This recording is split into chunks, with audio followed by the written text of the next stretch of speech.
Hi everyone, welcome back, and today I'm going to be unboxing these new old stock Philips SL18 Globe light bulbs. Now, this is quite a special video for me, I won't mind admitting, because I have been after these bulbs for quite a while now.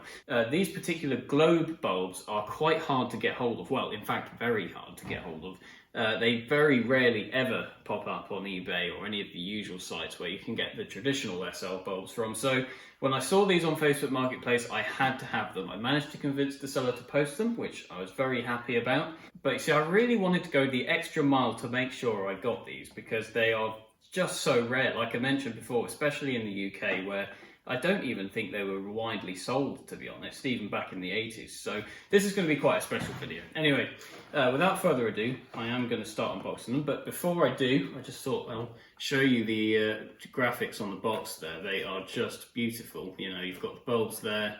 It's various installations where you can install the bulbs, and I am going to attempt today to try and replicate that picture in my installation, except I've obviously got 3 bulbs and I know exactly where I'm going to put them. More on that later. It's not really a secret as such, but it's a 3 bulb pendant which has just had LEDs in it for the past few years, rather disappointingly, but now they are going to be replaced with these.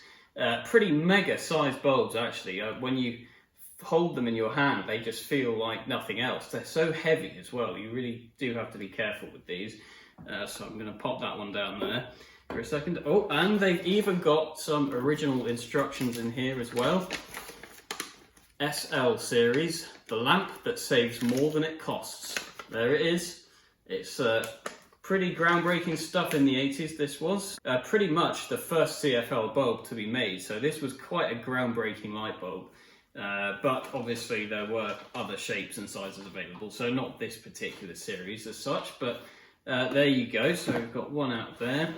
I'd be interested to see if they all have these instructions in them, actually. If that is the case, then I've really come across something rare here. Instruction number 2.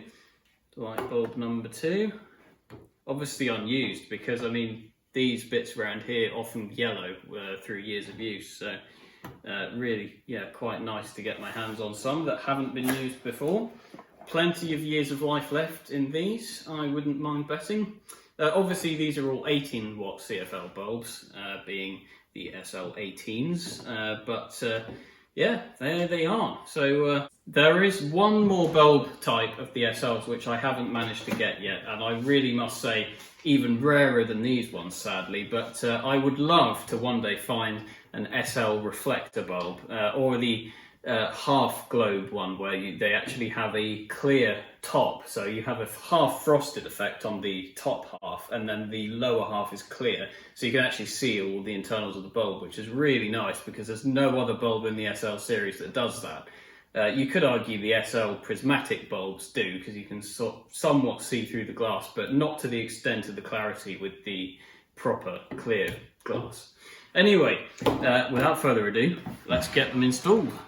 Okay, so here you'll see the installation that I will be using to put these bulbs into.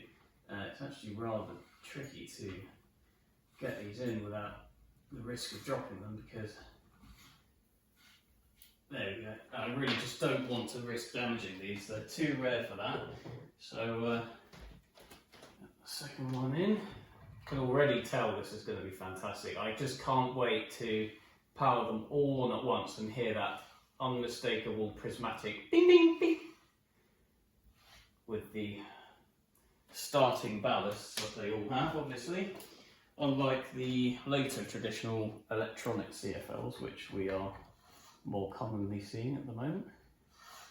But yeah, like I mentioned, with those half clear ones, they're just so rare because of their intended use being for horticultural applications mainly. But these were sold on a domestic basis, so there are a few more of these around than there were of those. Now, what I'm just going to do is I'm going to go and find my microphone and I'm going to hold it up when I turn these bulbs on, or I'll clip it to the lamp so that hopefully we can get a better clarity of audio for the startups of these bulbs.